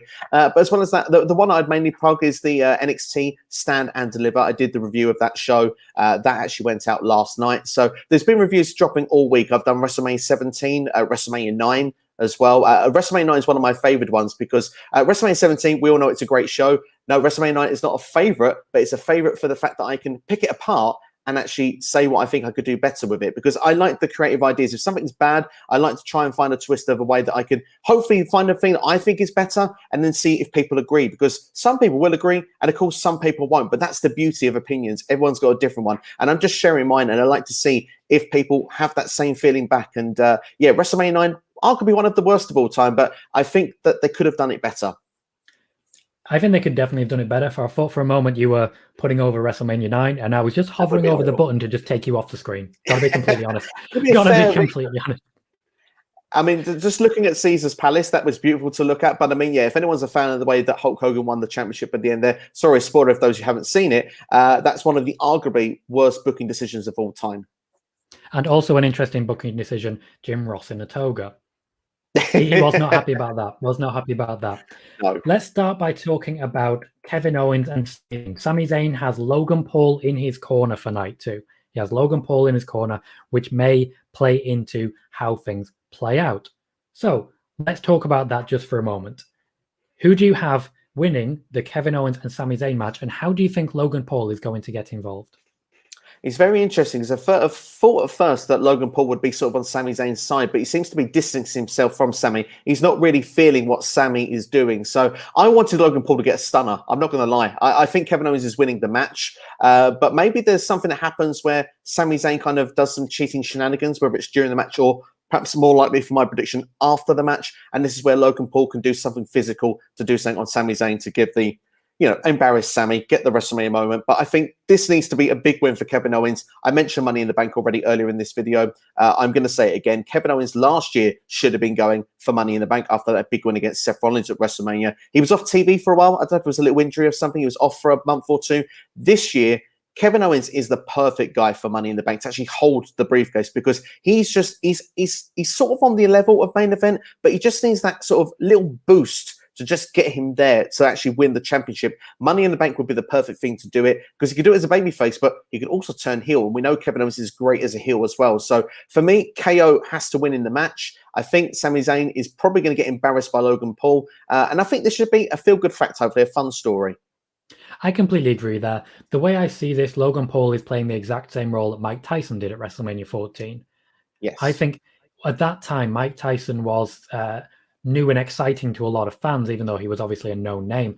He was a boxer who'd been involved in a few controversies. Logan Paul, very much the same. I just wouldn't necessarily call him a boxer. He certainly is getting in new viewership, same as Bad Bunny, for the different shows that they represent. And I do think what's going to happen is exactly the same. Over the course of the match, Kevin Owens will win. I don't think necessarily Logan Paul will take the stunner, but I do think Logan Paul will knock Sami Zayn out, literally just punch him in the face to finish it off. Noob & Co says he's going with KO winning. Corey agrees that KO is going to win. And given how the card plays out, I think we're going to see a lot of heel wins on night 2. So I do agree with that. Big Money Matt 1999 says, I just followed Steve on Twitter. Thank you very much, Big Money Matt. Thank you. And Steve says, and I do, Corey says, just to cover this, Steve is welcome to stay with us a whole night if Tom is fine with that. I would be fine with that. We did discuss this off stream. However, Steve is a busy man. He has his own things to do. And of course, it's quite late over there. So please be aware of that. But I'm sure Steve is flattered, if you want to say, I am Steve, very. by so many people following, subscribing to his work, and of course, welcoming him so well. It's a very welcoming crew we have here. Corey, thank you very much for saying that. Toxic Predator as well believes that KO will be winning this. As regards Logan Paul, Jack says it's a good get for WWE, easily the most likable of the Pauls. That's not saying too much at the moment. And Brandon says KO should win this. He needs a big win after what happened with Roman and everything. I don't think he necessarily needs a big win, but I think a big win would go a long way to helping him out. I don't think the Roman Reigns feud damaged Kevin Owens.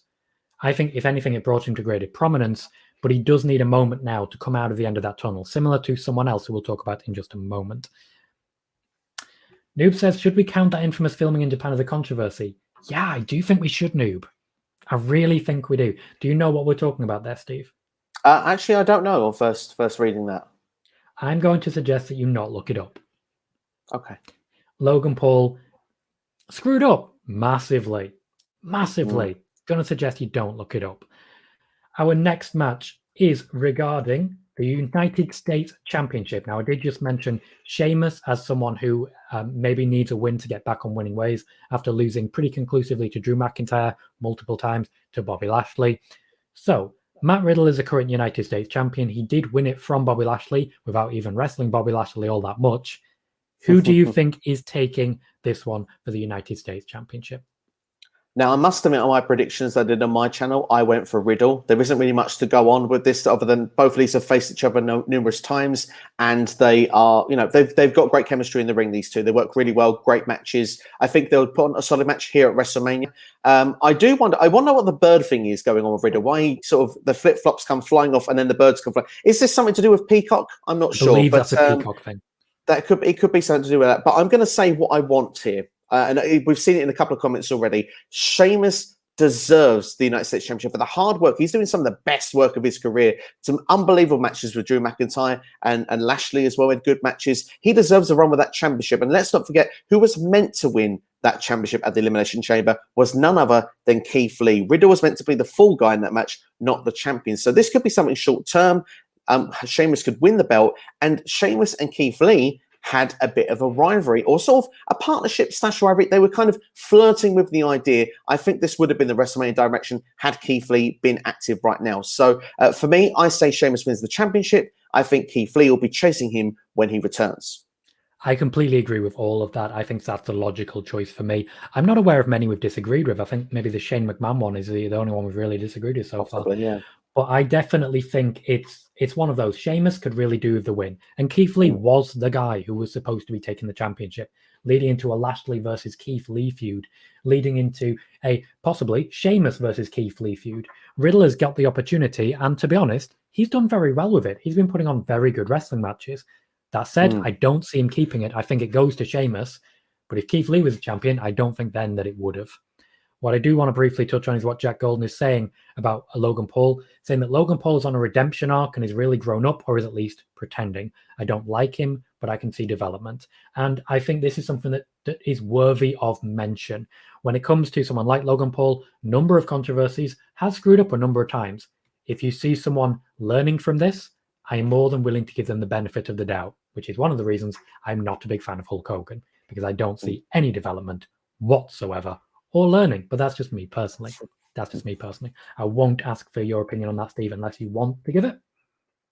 I mean, Hogan's been a politician, hasn't he, through his time? And yeah, like you say, whether it's been professionally or outside, in my opinion, I do think that Hogan has made mistakes as well. Fair enough. Let's talk about the Intercontinental Championship match. The champion, Big E, is defending in a Nigerian drum fight against Apollo Crews. I will take this one to start with. And firstly, I will say, what the hell is a Nigerian drum fight? I have to start with that question because they've given us nothing. And it's come out since that the wrestlers know nothing. It's quite possible Apollo Crews and Big E know nothing about what is actually planned for this night. There will be some match rehearsal for night 2 taking place during night 1 backstage, but not too much. I'm curious as to how drums are going to play into this, but for me, whoever decides a stipulation is usually in a big advantage. And Apollo Crews, for me, it is the right choice for him to get the championship here. I think there will be a shakeup after Mania. I think someone like Big E is at risk of moving back to Raw and maybe rejoining New Day, because I think Big E's push really hasn't manifested. It just hasn't happened. So for me, it's a serious question as to what this drum fight is, but I do believe Apollo Crews will be taking it, and I think it is right that he does so. He has been an extremely interesting character, and he has more personality now than he has in his entire WWE run so far.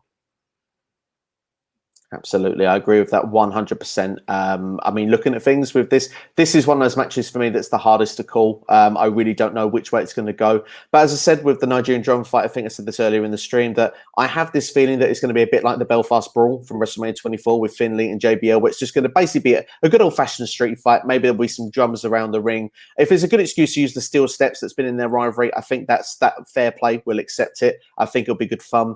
My fear is that Apollo has picked the stipulation that doesn't always work out. I've seen times where superstars have picked it, that's gone against them. I think if Apollo loses here, I think that sees that WWE has seen negative feedback on Apollo with the character on Twitter, social media, and have given up on it. And that would be my worry and concern. I can see either result happening here. Big E, for me, I thought was going to lose the belt at Fastlane. That didn't happen. I wouldn't be surprised if he retained it here, because Tampa's his hometown. And I really love the video package on SmackDown this week. One of the real high points of SmackDown this past week was that video package from Big E. But to give a final prediction, I'm really on the fence with this one. I'm going to have to go with the predictions video. I went with Apollo Crews. I'll stick with it. Fair enough. I believe it'll be Apollo Crews as well. For anyone who doesn't know, WrestleMania is, of course, 2 nights, and so is our watch-alongs and our parties here. Tomorrow's kickoff show, which will be 2 hours, the same as Steve's, will feature Ella J from A Wrestling Gal podcast. Please do check that out. It will be at the same time, just with a different guest, and you are, of course, welcome there as well. If you haven't checked out Ella J, we will definitely highlight her tomorrow when we bring her opinions and her thoughts about WrestleMania to you. It'll be the same tomorrow, 10 p.m. start time. That is in the UK. That is 5 p.m. Eastern Standard Time over in the US. And we will be running from there until the end of WrestleMania with our showing of the 2-hour kickoff show for ourselves, featuring the guest Ella J in the 11 p.m., so 6 p.m. EST time slot. Let's keep running through our predictions. There are only 3 matches left to predict. So I'm going to start with probably one of the most controversial and interesting of the options that we have. I want to talk about a character that for me has jumped the shark a little bit, a feud that for me has really overdone itself, has overran its potential, and has been going since about October anyway. So I want to talk about the weird things that are going on between Alexa Bliss, The Fiend, and Randy Orton. Talk me through first your thoughts about this feud and the different players involved in it, Steve. I feel like it's taken over my feed in the last sort of 60 seconds, the supernatural stuff. I've been going all over the place, but it's good to know that I feel to be back here in time for your question at least. But for me personally, I've not been a fan of the supernatural stuff. I think some of that, how can you make it work in front of live fans where you see you clearly something's been filmed earlier in the night? So for me, it's not quite connected. The Fiend looks cool on return. WWE have done a good job of keeping him off of TV for a long time. Kudos to that, because they don't really do a good job of that in recent times. Fiend was away for about 3 months, so great job on that. But this needs a conclusive finish for me. Fiend and Orton needs to close up because it's been going on for too long. I've not really been connected with this storyline. I don't know about you. I have not really been connected with it. I was for a time. When I thought we would see The Fiend return at Elimination Chamber, I thought that would be perfect. He could come back at Elimination Chamber, that he and Randy Orton could get physical for a couple of months and then finally do an in-ring return at WrestleMania. That made the most sense to me. However, it didn't happen. What we had instead was Randy Orton spitting tar out of his mouth and Alexa Bliss destroying the Raw Women's Champion for 2 weeks in a row and then just walking away. It's not been a good build. A large part of that being the lack of The Fiend, but even now that The Fiend has officially returned, he's just sort of there. And it really hasn't felt like much to me. My worry is that they won't end this neatly and tie the bow around it at WrestleMania. My worry is that they will keep going and really go from there. We don't know what's going to happen there. Noob says more like Black Blood. I see tar personally, but we'll have to wait and see what happens there. I don't know how Alexa Bliss is going to get involved, but for me, when it comes to this match, I don't think it's over here. I think Alexa Bliss will distract Randy Orton, giving The Fiend the win in a quick, short fashion. That will then lead to the cinematic match that I believe this feud was always aiming for at Money in the Bank after Randy Orton spends a month eliminating Alexa Bliss. That's what I think is going to happen. Steve, what do you think is going to happen in this match? I think it's a sensible prediction. I think The Fiend will be unstoppable. I think that we need to see a new level of The Fiend. He kind of softened up a little bit. He's come back now with this new character, or this new look anyway. We need to see something characteristics go with that new look. There's only one winner for me. It's The Fiend. If it does carry over to that cinematic match, we can write Randy off TV. I did see a weird rumor a while ago, something like Randy Orton was going to explode or something in the ring. I don't know how they'd make that work at WrestleMania. It was predicted for Fastlane at the time. I know it seems as bonkers as anything. Don't know how they'd make it work. If they're going to kill Randy Orton off TV, just seems silly to me in any sense of the word. But I think that in a cinematic match, they could do what The Fiend has to win against Randy Orton. I would agree as regards the cinematic match option there. I'm curious as to how Randy Orton would explode. I wonder if that was a metaphor. I hope it was a metaphor. I hope never to have to see Randy Orton explode. That's just not something I really want in my life personally. But you never know. You never know what's going to happen. I saw a man get set on fire. It's wrestling. I saw Mae Young at the Royal Rumble 99. A lot of things you don't want to see in wrestling happen in wrestling, and then you can never unsee them. Funny old world. Funny old world. What do you think about the idea of this feud? What do you think of the idea of this feud going? You have said you want it tied in a bow and ended now. At what point do you think this feud went too long? I think it dragged with Alexa and Randy, to be honest. I think that that's where it kind of went when the Fiend was away for a long time and the supernatural stuff happened in the middle, which I just couldn't connect with. It just didn't seem I could suspend my disbelief enough to what was actually going on. It just felt like WWE presents themselves a lot of people as real characters, where like if it was like Lucha Underground, for example, that is like fictional characters. You could kind of buy into people being killed off. I believe Luchasaurus was one that was killed off in season 4. Sorry if you haven't seen it, spoiler alert. But I mean, of course, that sort of seemed more believable. Ali in Impact Wrestling, the way that was presented, it seemed, I don't want to say believable, but I could buy into it. This in WWE, it hasn't felt like I could buy into it. So I've kind of been disconnected now for at least 2 months with this storyline. That is quite a long time, and honestly, I've been disconnected since Elimination Chamber, so roughly around the same amount of time. Hopefully, they manage to sort it out. Noob & Co says, I do not want a wrestler to get nuked out of existence. Can't disagree with you there. And Big Money Matt says, Randy Orton better not explode. I agree with those sentiments. I don't want to see anyone. Don't believe everything you read. True. We did on this channel do a quick look at the Cage Side Seats rumor look back, where Cage Side Seats, if you're not aware, do a top 5 rumors of the day every day on their wrestling site. 6 months later, they will look back at how many of those rumors were proven true. I believe when we looked at it, the amount of rumors proven true were 56.3%. So a staggeringly low percentage, just over half of the rumors. And they are very careful when they actually look at who is actually reporting it. So they're very careful what rumors they report, and still just over half. So one thing I do say, and why we source when we do the chat here, is don't believe everything you read. Noob & Co says, I've been disconnected from the storyline since Alexa beat Asuka twice. Alexa was very close to becoming a new Raw Women's Champion, but Randy Orton stopped her with an RKO. That was a while back, but that was the beginning of very dark time for Asuka. I'll say that was the beginning. She hadn't been on TV for weeks beforehand. So it was sort of the middle of a very dark time for Asuka. Just a very dark time for Asuka, who's not really been treated like a big deal for a long time. So let's talk about that match. It is Asuka defending the Raw Women's Championship against Rhea Ripley after a number of initial plans supposedly dropped out. There was talk of Lacey Evans. There was talk of Charlotte Flair. Rhea Ripley, for my money, would have been winning a women's battle royal if not for the fact that she was needed in the Raw Women's title division. So here we are. Rhea Ripley gets the big moment. She got the big appearance. Let's see how that works out.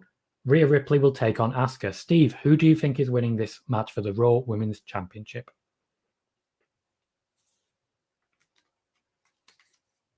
Just to quickly touch on the storyline before I go into the prediction, if you don't mind. For me, I think this could have been booked better. I feel it's very lackluster going into it. Rhea Ripley came out almost asking for her championship match at WrestleMania. She should have come out more passionate as a babyface. You know, it's saying how she was supposed to be at the Raymond James Stadium last year. She was supposed to take on Charlotte there. She lost her moment in that big stadium in front of all those fans. And then when she was in that performance center, it destroyed her emotionally, which is why she didn't give the performance she could have done at WrestleMania 36. She should have really pulled on the heartstrings of why she needed to be back in the Raymond James Stadium. Asuka would have accepted that challenge. And the following week, that's when Rhea Ripley should have then attacked Asuka, not just because of the fact that she says she thinks she can beat her, but because she needs to beat her. It's not just about being at WrestleMania. It's not just about being in that stadium. It's about being the Raw Women's Champion, being Asuka's nightmare. That's how the storyline for me should have played out. Instead, we've muddled it in again with the tag team champions. Why they need to do that with every feud, I don't know.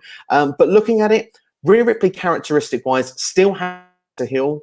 She's still been quite fun as a heel. Patting Asuka on the head, I thought was quite fun on Raw. The attack on Asuka, I think everybody saw coming. The problem I find is a lot of people think Rhea's going to win here, but Rhea, 50-50 booking from WWE. They like to do some shows, or predominantly a lot of the time, the person that has a good advantage on Raw or SmackDown doesn't win at the pay-per-view. Rhea Ripley had the clear advantage here, and I don't think she's ready for this. She should be ready for this. It's Rhea Ripley. We need a bit of a change in the Women's Division Championship as well. But I do believe Asuka here will retain. I think this is the start of the feud. I don't think we've quite got to where we need to get with it yet. So I think Asuka retains here. I think she loses the belt to Rhea Ripley further down the line. For me, I do think Rhea Ripley will take the win here. So it's nice to disagree on something finally after such a long time agreeing. For me, Asuka's championship reign has been, I don't want to say lackluster, but it's not been good. She's been booked to win matches in very weak ways. She could only beat Charlotte Flair when Charlotte Flair was already injured by Nia Jax in the build-up to it. She could really struggle to beat Sasha Banks and Bayley at any point. She needed help with some of that. She's not been booked strong at any point. And really, for me, they need a reset. They need to change things around. For me, Rhea Ripley is that reset. And I don't think they would have Rhea Ripley lose 2 WrestleManias in a row. It's a very difficult position in that particular regard. The Raw Women's division is not strong.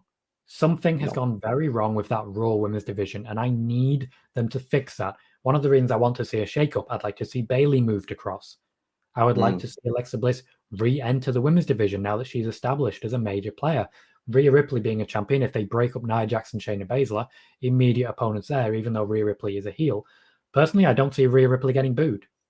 I just don't personally see it. I think she is too big a name, too powerful a name, and too strong in that regard. Just quickly, Big Money Matt says, Tom said, Alexa, and he set off my Echo Dot. I always love that. And sometimes I play up to it, but I'll give you a pass this time. Steve, how do you think they can fix the problems that they've got with the Raw Women's division at the moment?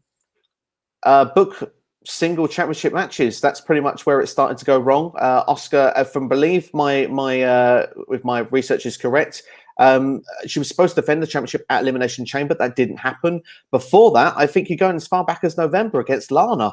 I mean, it's a long time. She's been involved in the Women's Tag Team Championships for a long time. And before that, the last real program she had was Zelina Vega, a Clash of Champions last year. So that's been the problem. I think the real problem we've got is it's not who's ready for Asuka. Is WWE Creative ready for Asuka? They're not booking her in the right way. I think that's the problem. And Asuka is a fantastic talent. She's one of the best in the world. She's just not being booked like it. I mean, she's been booked strong. She's winning matches, but we want to see programs with Asuka, and I think that's what we need to see. I mean, if Asuka was to lose, I'd be quite happy to see Rhea Ripley as the champion. I want to see Asuka go in a redemption storyline. The fact that she feels she's not been booked, to defend the championship well enough to have meaningful programs. She's been forced to team with the likes of Charlotte Flair. I want to see Asuka actually go on a rampage. Even, I don't want to say heel turn, but bring back that vicious side we had under Paul Heyman's booking. That's the Asuka I want to see come back, because that Asuka was going somewhere. I completely agree with what you're saying there. Asuka needs to be booked a lot more strongly. If Becky Lynch had retained the championship as originally planned, she would not have been booked this way. She simply wouldn't. It shouldn't be so difficult to slot another person in, especially when Asuka can be that badass face that you're looking for. She can be that competitor, that really strong person that you just put against really big deals and takes them out. I'm a big proponent of the 1 month feud. Give her a 1 month feud with Peyton Royce and have her win that match. Give her a 1 month feud with Nia Jax and have her win that match. Do that for a while, and before you know it, you've got another Drew McIntyre in your hands. They need to be able to do this. It also builds up potential competitors. That's what they've been doing over on NXT for years. That's how the streak was born. So why are you continually messing that up? Why are you doing it? Noob & Co. is saying Asuka might turn heel since fans are turning on her. I don't think fans are turning on her personally. Jack Golden says that as well. That's just Jack's opinion, and it's just my opinion. Also, talking about Asuka turning heel, I don't think that adds anything to the Asuka character. I don't think WWE know what to do with her. I think it's really that simple, and I don't think they're trying hard enough. I just don't think they're trying hard enough. There's a number of competitors she could take on that they've just not done anything with, and I think she will lose the championship purely so that they can refresh and start all over again, which will be a massive shame, but it'll be what they do. It's definitely what I can see happening. Finally, we get to our main event of WrestleMania.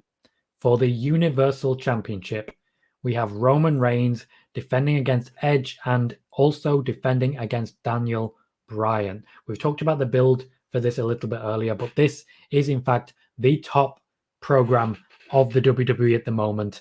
Who do you want to win this, and who do you think will win this? To be fair, on once, I'm happy with anybody. I can't lose in this match. Roman's doing the best work of his career. Edge, the comeback story, 10 years complete, feels good. Daniel Bryan, I'd like to see it one more time. Daniel Bryan, the Yes Movement, it would be quite fun to watch. I wouldn't complain.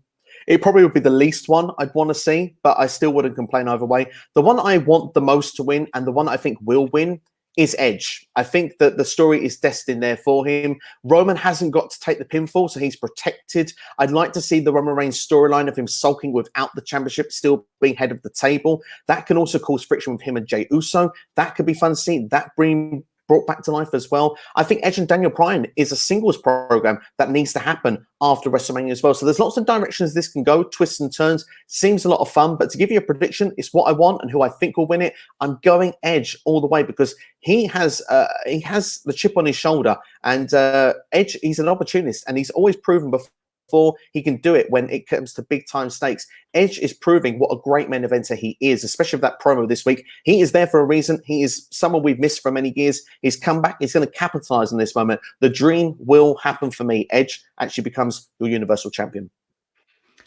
I, at this point, have to actually openly say I disagree with quite a lot of that. Edge, for me, has not hit those heights. While he's gone to the heel after Fastlane, I think then he started to get into a rhythm. I think at that point his promos have improved. His offensive work has improved. His spear looks a little bit snappier. He's just a little bit more physically intense. For me, this has been a huge improvement from Edge, but the face push, him winning the Royal Rumble, for me, that didn't work. That didn't really connect for me. Now, admittedly, Daniel Bryan has essentially made Edge the Batista from back when Batista was in the WrestleMania 30 main event. But when it comes to Daniel Bryan's role in this, I think he has reinvigorated the whole feud, really brought some life into this after it has struggled to really capture a lot of the audience. I don't think Edge is going to win this. I think what we're going to see is Roman Reigns retaining. But it seems pretty clear that after Royal Rumble, it was certainly very strongly suggested that Edge would be a winner. So as you say, any of these three men could win, and afterwards, you wouldn't be that upset. I think Edge and Daniel Bryan will continue regardless of whether any of them are champions going into Money in the Bank, continuing onwards. And I think Roman Reigns will be taking on someone like a Big E, like a Cesaro. I think Roman Reigns is doing the best work he can, but people are starting to turn back against Roman. One thing I will say, though, is that a lot of people at WrestleMania, for me in the crowd, are going to be patting themselves on the back a little bit. Because for years, they have been telling the WWE, turn Roman heel and we'll like him. They turned him heel, so I think they're going to be patting themselves a little bit on the back in the crowd, essentially saying, yeah, we were right, he's a heel, and we absolutely love the guy. Jack is saying, I want Roman Reigns to win, but I think Edge will win. And also, Big Money Matter said, when is the last time Asuka was a heel? I believe that was the Kabuki Warriors, was the last time Asuka was a heel when she first went with the green eyes, which worked for me and made her a bit more popular as a face as well.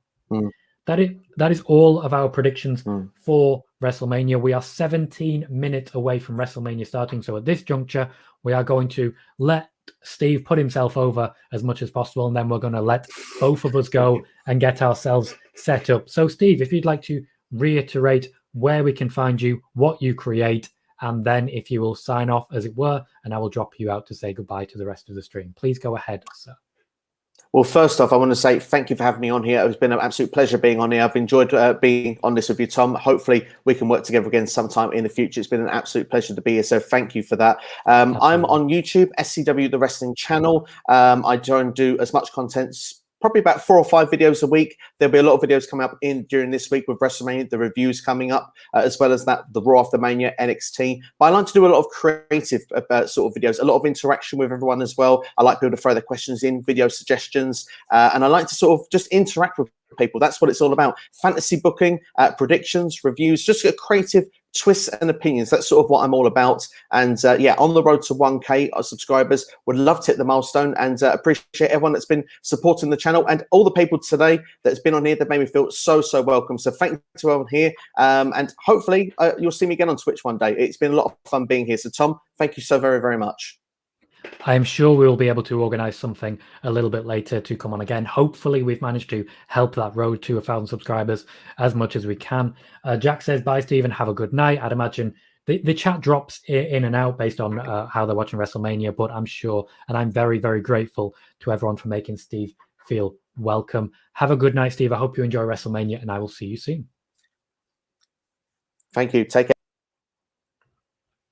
got him at a bit of an awkward time there. So, sorry for that, Steve. So a big thank you to everyone who's joined us for this particular kickoff show. We will be going live with the WrestleMania watch party in a couple of minutes over on twitch.tv/Tom Colohue. I am going to take a quick break, pop to the bathroom, get myself a fresh drink. Please do not leave the Twitch channel. We will close the show. You can stay on Twitch and it will open again in a couple of minutes when we are ready. A huge thank you to Steve, who of course you can follow and several of you have. Big thank you to you guys for that as well. And I'll be seeing you all very, very soon over solely on Twitch for the full WrestleMania Night 1 watch along. See you soon.